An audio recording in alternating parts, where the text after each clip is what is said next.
आज आम आदमी पार्टी 2024 विधानसभा निर्वाचन प्रथम प्रार्थी तालिका में घोषणा करुँ। केंद्रीय नेतृत्व स्वीकृति पर ए तालिका बर्तमान प्रकाश पाऊँ।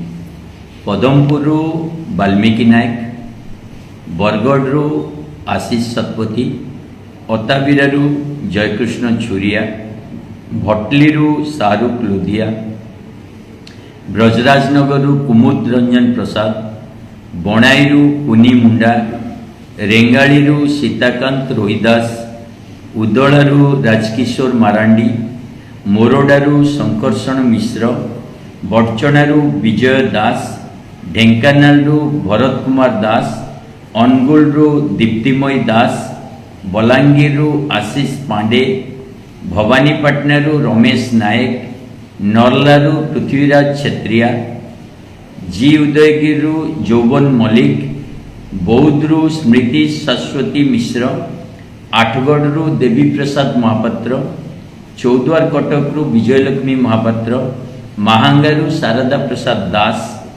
पाटकुरारू अशोक कुमार त्रिपाठी, महाकालपड़ारू वैभवमनु बेउरा,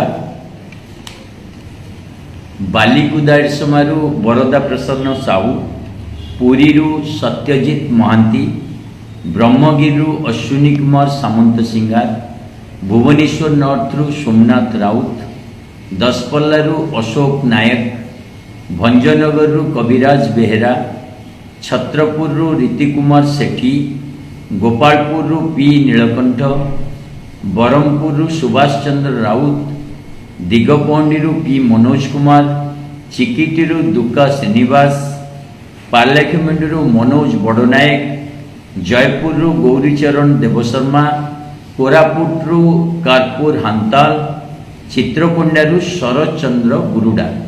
ये प्रथम लिस्ट। आशा करुँ समस्ते बहुत भल भाव ये निर्वाचन लड़े एवं जनसाधारण आस्था जीतवाई चेष्टा करें।